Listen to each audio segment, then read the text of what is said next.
Mrs. Lana? Oh my goodness. Can you believe what I just discovered? You ate all the strawberries that I had been saving in the fridge. I mean, seriously? I was keeping those for myself. Oh dear. I must apologize. I didn't realize they were off limits. I ended up making some strawberry jam with them. I can't even begin to wrap my head around this, Mrs. Lana. Those strawberries were not your average ones. They were expensive and the best you can buy. You can only find them in selected shops, and they were imported all the way from Japan. I had something special planned for them, and now they're gone. Well, you see, Violet, those strawberries were starting to show signs of spoilage. I've been thinking about this for a while now, and I believe it's important to only purchase food quantities that we can consume in a timely manner. I understand that you like to savor the finer things, but it often leads to waste when they go bad. Excuse me? Did I ask for your opinions on my eating habits? I don't need to hear anything from someone who can't afford to enjoy the finer things in life. You wouldn't understand the joy of cherishing these delicacies. Are you seriously calling me poor? Ugh, this is so frustrating. I can't take this anymore. I only agreed to move in with you because Steve promised me numerous benefits. But all I've experienced is stress. And what's worse, you help yourself to the nice things I buy without even asking. On top of that, you only contribute to a small fraction of the rent. And to top it all off, you don't even appreciate your daughter-in-law, despite everything she does for you. I'm sorry, but what exactly have you done for me? I let you live with me. I graciously opened my home to you. Didn't Steve mention that he wanted us to live together before the two of you got married? That's beside the point. I can't take this anymore. I've reached my limit. I've decided that I'm done playing the role of the sweet, submissive housewife. From now on, I'm going to prioritize taking care of myself and my own needs. Have you ever really been kind to me, Violet? You claim to be a devoted housewife, always trying to impress Steve. But the truth is, I'm the one who ends up doing most of the housework while you lounge on the couch, endlessly scrolling through your phone. Shut your mouth, you peasant. Don't you dare speak to me like that. Steve, I need you to tell me what you told Violet to convince her to live with me. Huh? What do you mean, Mom? She just threw all of her anger at me and that this isn't what she signed up for. And that you told her that there would be benefits on her side by living with me. She even went as far to call me a peasant. And that I should be ashamed for not being able to spoil her. Violet told me that you were the one who came up with the idea to live with me. And that you convinced her to do so. So I need to know what you told her. Just come clean with it. I need to know this to straighten out this whole situation. Besides, I've been having a feeling that you're lying to me for a while now. What? I mean, you had a bunch of money inherited to you when Dad died, didn't you? He worked at a decent company, so I imagine the insurance was great. Therefore, I figured that you had enough to be well off for the rest of your life. Maybe even better than well off. So I told Violet that you would support us a pretty good amount per month if we let you stay over at our place.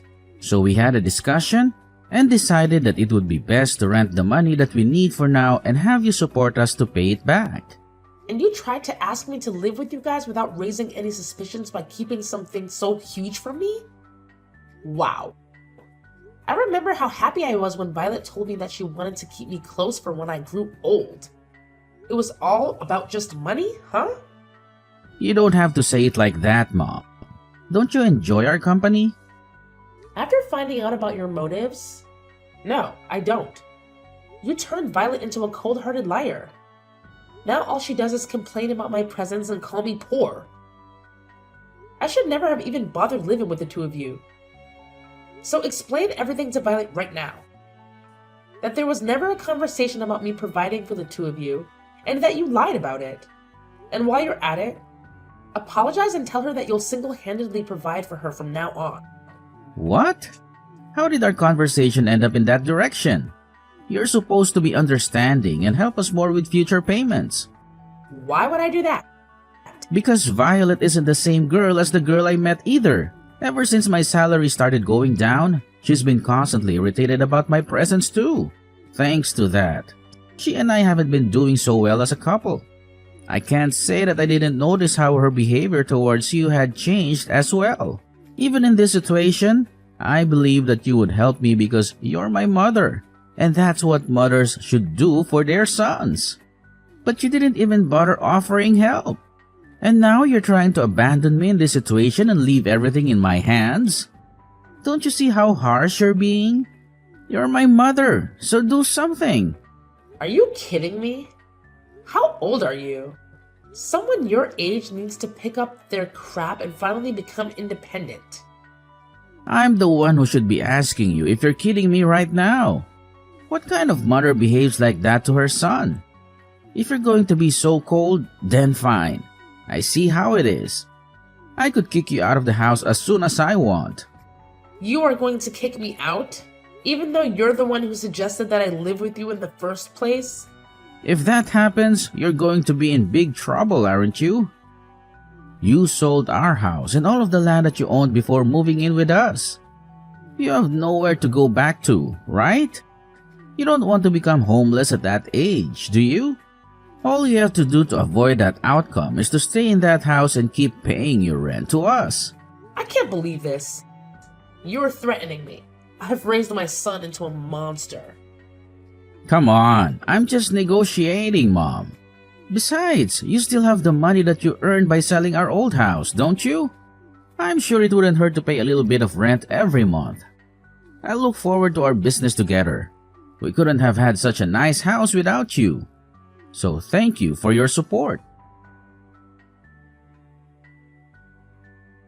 When are you going to pay rent for this month?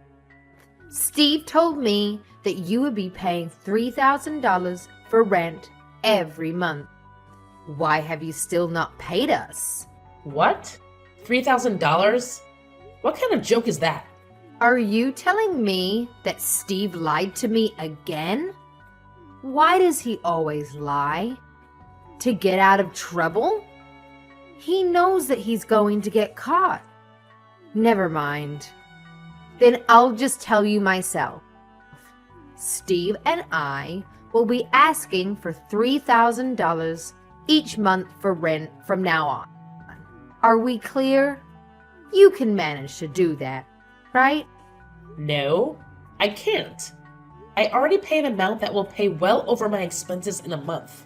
And now you're asking for $3,000 a month? I'm only paying the same amount that I used to. $1,000 for each month is enough.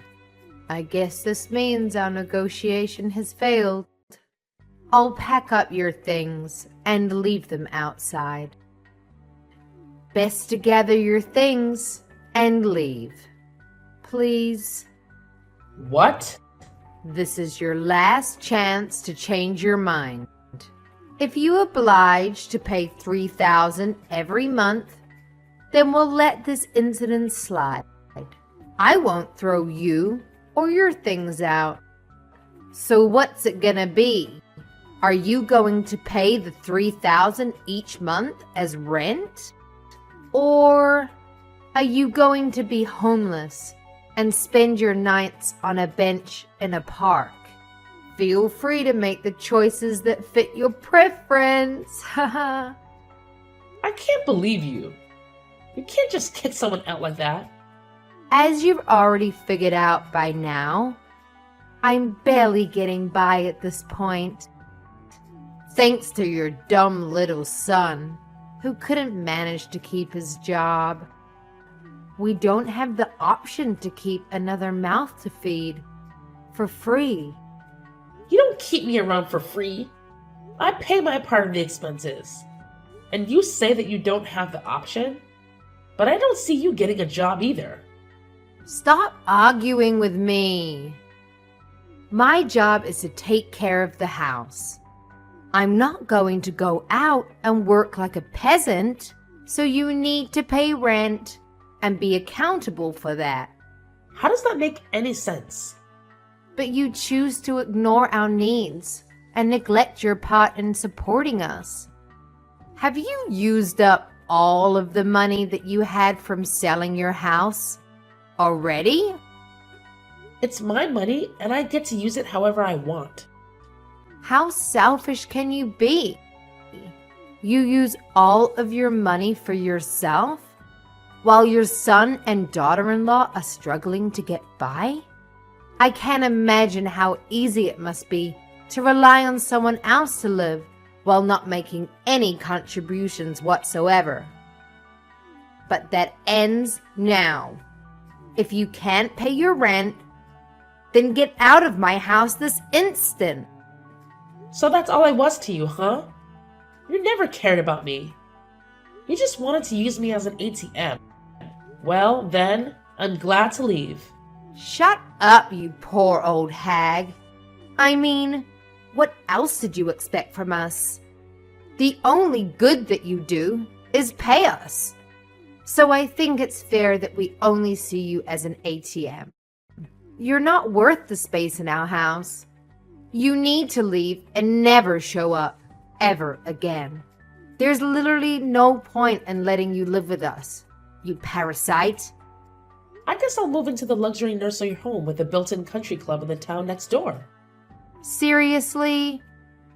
I guess he got his habit of lying from you. I'm being serious. And where on earth do you think you're going to get the money for that? I have every single cent that I need to afford it. I currently have $2 million worth of assets. So you can probably do the math that I have enough to spend a lifetime in a nice place like that. 2 million? How? I think I'll get going now. I promised my friend that we would go somewhere to have tea together. So I'll go do that. As a matter of fact, I'll stay at a friend's house tonight. So please leave my things at your front door. I'll be moving into my dream environment after that, so you won't have to see me ever again. I can't tell if you're joking. You're kidding about the $2 million, right? Even if your husband passed away and left an inheritance, $2 million is unrealistic. Oh, it's not my husband's. I made it myself when I was younger. What? Yes, I bought some real estate with the money that my husband left behind. So I have $5 million if you include that. I hit the jackpot with the apartment I bought and started renting out. You have $5 million. How? Because I plan ahead and save up money before I make financial decisions. Unlike your dumb little husband. This whole situation doesn't make any sense. Even your son hasn't told me anything about money like that. I'm sure he'd be aware if you had assets like that. I've actually never mentioned it to him before. I sold the company that I was running at the time, as soon as he was born. So you sold your company? You're trying to tell me that you were a business owner? Yes, that's exactly what I'm trying to tell you. I was a big risk taker when I was younger. I started lots of businesses and most of them failed. But one of them really took off, and it expanded to a pretty good scale. I can't believe this. I married my husband right after that, though. So I ended up selling the company for a pretty good dime.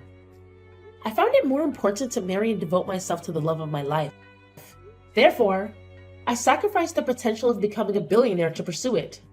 How could you sell your company for a reason like that? Are you stupid? Do you think so? Because through my eyes, it seems like you and I are doing the exact same things. Quitting our jobs to become housewives. I just wanted to support my husband with everything I had. So I did exactly that. He was very kind, but he had trouble balancing his tasks. So I had to step in all of the time, and I enjoyed it a lot. The money that I got was just a bonus. And that's how you got $2 million. Exactly. So that's probably why Steve never mentioned it to you. He simply only knew me as a housewife. The subject just never came up because we were all happy with the situation that I created.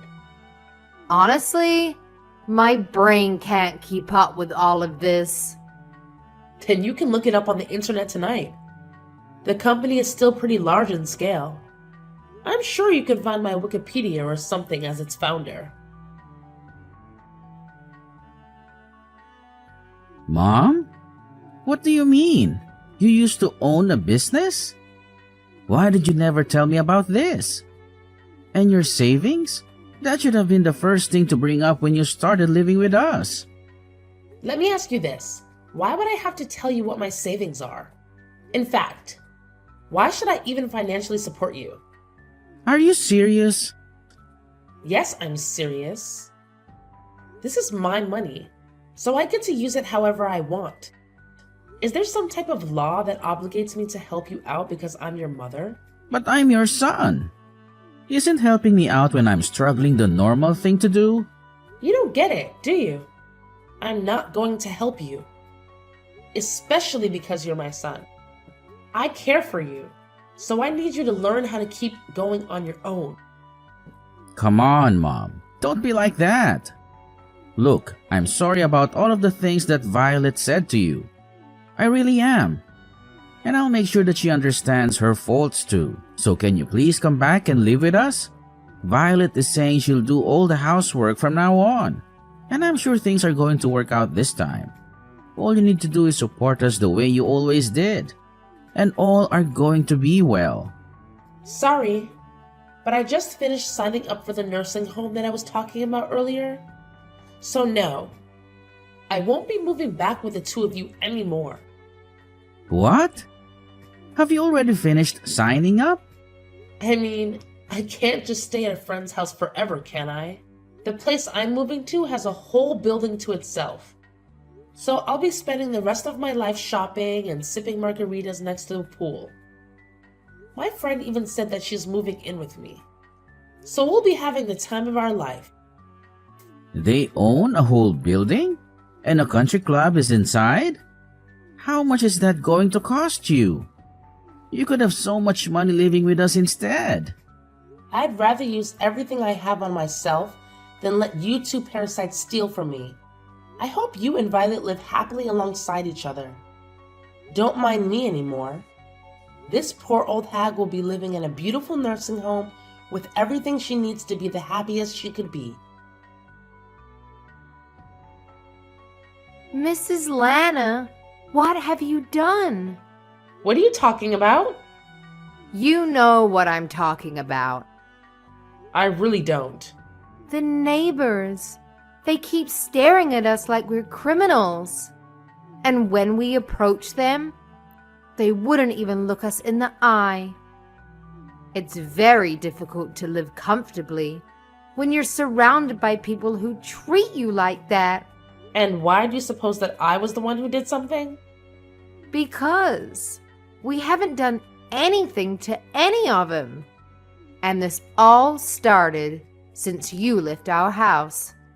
Well, I'm so very sorry for the two of you. It might be because I stopped donating to the city. What do you mean? I'd actually been donating to the city for a long while now. You know, giving back to the community feels great.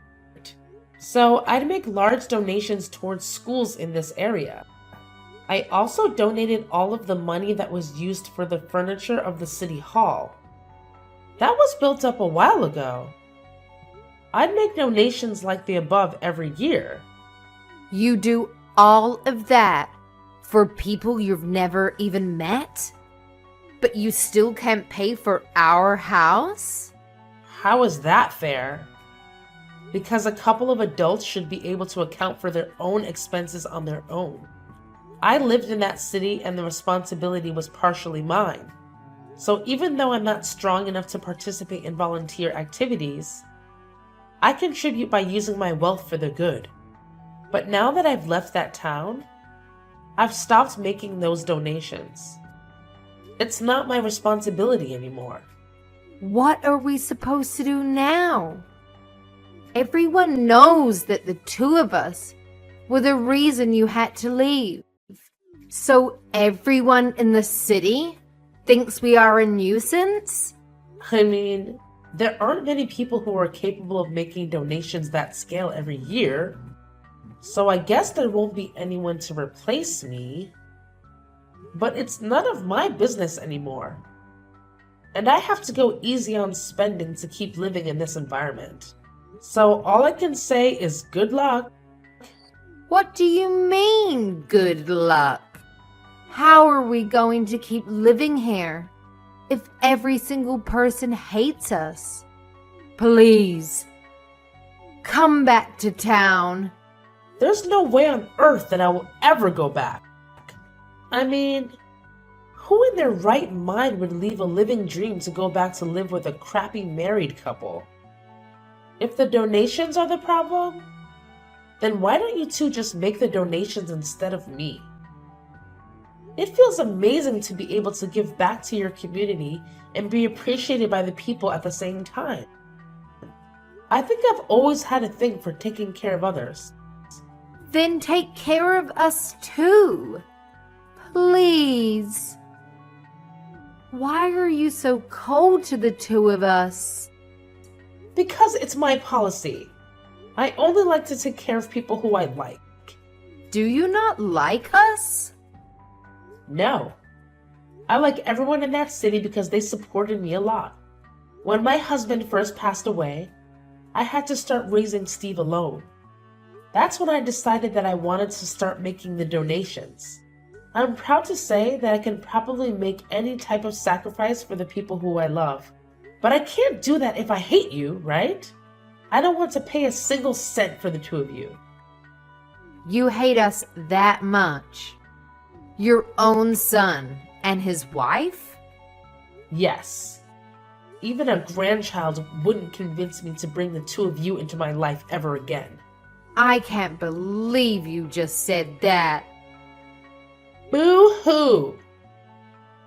I know it'll be tough, but I hope the two of you get up on your feet and try to make it work there. Now, I'll have my afternoon tea on the terrace with my friends. Goodbye. After that whole ordeal, let me tell you, I wasted no time.